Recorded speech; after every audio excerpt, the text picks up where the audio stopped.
Now, the International Court of Justice says that it'll deliver its ruling on Friday on the provisional measures requested by South Africa in its genocide case against Israel. In December, its government brought the case against Israel, accusing it of genocidal acts in its assaults on Gaza. It requested emergency measures, including for Israel to suspend its military operations in Gaza. Now, the ICJ's ruling on Friday does not address the fundamental issue of whether Israel is committing genocide. That's expected to take years. Instead, it'll consider South Africa's request for 9 provisional measures. Now, if granted, that could include an order for Israel to stop its military campaign and ensure Palestinians have access to humanitarian assistance. The court could also decline to order the interim measures. Israel's Prime Minister, Benjamin Netanyahu, has already hinted that he would not feel bound by any such order. That's despite orders from the ICJ being legally binding and not able to be appealed. However, the court has little power to enforce its verdicts. Earlier, we spoke to Michael Becker, a former associate lawyer at the ICJ. The International Criminal Court of Justice, the International Court of Justice, I should say, ICJ, will deliver a ruling on Friday on South Africa's request for action on Israel's violations in Gaza. In its applications, you'll recall, South Africa accused Israel of carrying out genocide in Gaza, and it asks the court to indicate provisional measures to act against further severe, irreparable harm to the rights of Palestinian people to prevent and punish genocide. Let's speak to Michael Becker about this. He's an assistant professor at Trinity College, Dublin School of Law, and was formerly working at the International Court of Justice. Michael, good to have you with us. So just for our international audience to recap what's happened here, about 2 weeks ago, the ICJ heard South Africa's arguments at The Hague, then it heard Israel's defense, and now it's deciding on the provisional measures. What exactly are these provisional measures, and which way do you think the court will go on Friday when it decides this? It's really important to understand that what the court is going to be deciding on Friday is not whether Israel is in breach of any of its obligations under the Genocide Convention. Those are, as you've said, South Africa's main claims in the case. This is about provisional measures. That's a kind of emergency relief or interim relief that South Africa is seeking while the case is pending. And so South Africa has asked for a number of things, but the two maybe most prominent requests are, first, for an order that would direct Israel to suspend all military operations in Gaza, and secondly, for an order that would direct Israel to not impede and indeed facilitate the effective delivery of humanitarian assistance into Gaza. And so how the court addresses those two requests, if it decides to indicate provisional measures at all, is what to really look out for on Friday. Okay, so 2 requests. Is the court likely to grant one request and deny another one? Because I understand this has happened in the past, like in the case of in the Bosnia case a few years ago.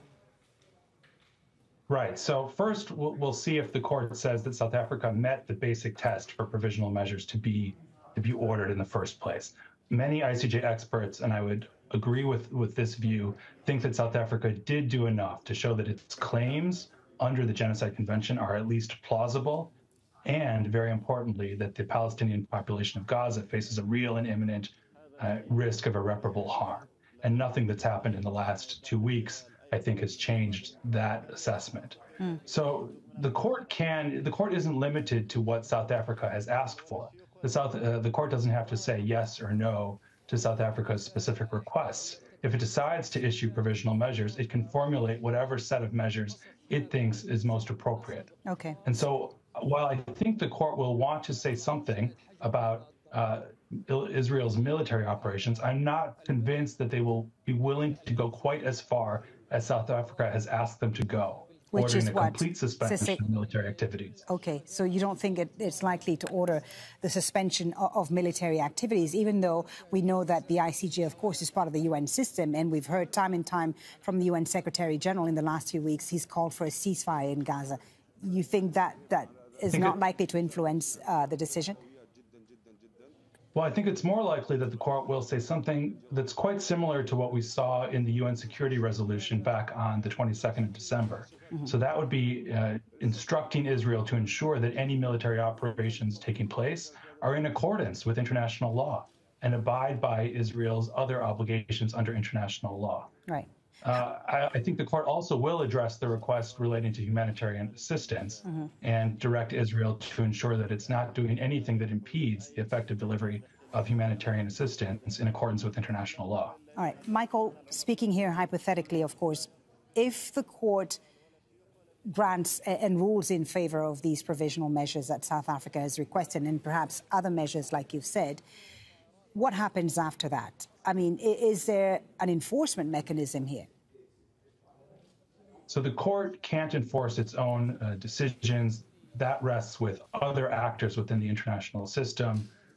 In this scenario, it's difficult to imagine the Security Council playing a role. So really what this will do is place additional political pressure on Israel to work towards a ceasefire. We know that that's already taken place anyway, but this will be an additional pressure point on Israel. And also it will place additional pressure, I think, on some of Israel's strongest allies to do what they can behind the scenes to try to push this towards some kind of resolution and address the humanitarian situation on the ground. Okay.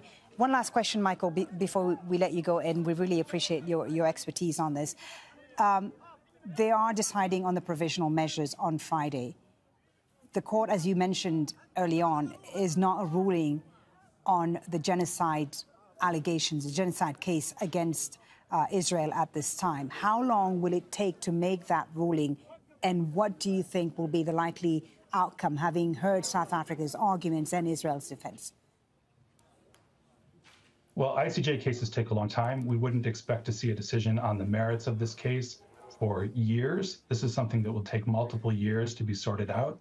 And I think it's premature in some ways to offer any predictions here because, yes, we heard each side's preliminary set of arguments, but both sides will have the opportunity to put forward much more developed legal arguments and, importantly, support those arguments with evidence going forward. But that said, the standard to demonstrate genocidal intent under international law is very high. That shouldn't take away from the fact that other unlawful acts might be taking place. But to demonstrate genocidal intent is still going to be a very high threshold for South Africa to meet on the merits.